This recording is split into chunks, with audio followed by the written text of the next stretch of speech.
Phillis Wheatley arrives in America from Africa on July 11, 1761, aboard a slave ship called the Phillis. She was purchased by a rich merchant whose name was John Wheatley. Wheatley bought the small, thin 8-year-old girl and named her Phillis after the name of the ship and passed on to her his own surname. Although John had already owned other slaves, they were older, and he was searching for someone young and healthier so they could function as a servant for his wife, Susanna. As a slave, Phillis was limited to things that she had the right to do under the control of her masters. However, Susanna did allow her to learn how to read and write. The Wheatley's daughter, Mary, even taught Phillis various subjects at home.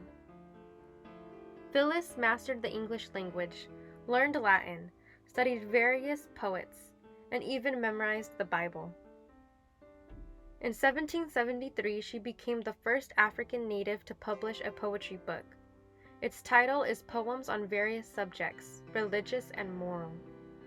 Many of her work related to what she had experienced in her daily life, her journey from Africa to America, her opinions on the books that she had read, and eulogies to people that were a part of the elite. Phillis has proven to be one of, if not the most intellectual Black woman of her time. She showed that Blacks were just as intellectual and creative as whites were. However, even though her poems were very wise, she faced a large amount of criticism. Many doubted the originality of her work, believing that her education from a white person is what influenced her to succeed in writing. Not only was it the color of her skin that raised doubt, however, but also the fact that she was a female and a slave that made it even less convincing that she was someone of good honor. One figure who rejected her work was Thomas Jefferson. However, Benjamin Franklin and George Washington actually appreciated her poems. One of her poems, on being brought from Africa to America, described how she obeyed to leave her native land of Africa and come to America, where she was viewed by others with hatred for the color of her skin. Throughout the unfair treatment that she was given, however, she kept her faith in God. As religious as Wheatley was, at the age of 16 she became a member of the church. By the time that Phillis was 19, the Wheatley son was set to travel to England for business, and he invited her to join him. She agreed, and during her time there, she presented her poetry some more.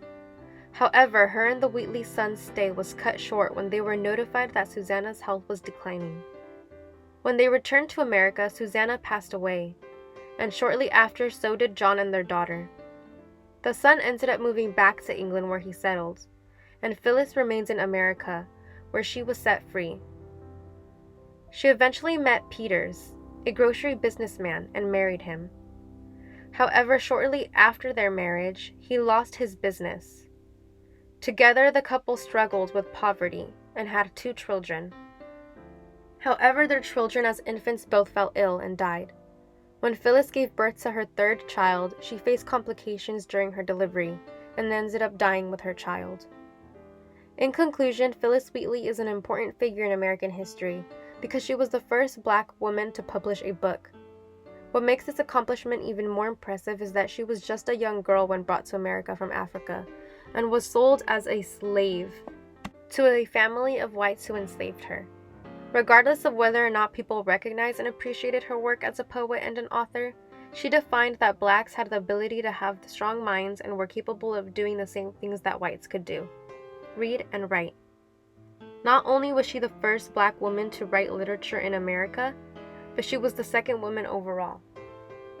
Not enough people know of her today, as she is barely taught about in K-12 education, and no one really talks about her. However, she should be embraced more often and known of just as much as other influential people are, like Socrates, Plato, Aristotle, Newton, and other famous authors, philosophers, and inventors. The reason why I chose to learn more about Phillis Wheatley is because I read a little about her in the course's textbook when completing the Chapter 4 discussion post. She was a large influence being a part of the Black Enlightenment, and knowing how intelligent she was being a slave, I felt inspired to learn more about her contributions and her personal life.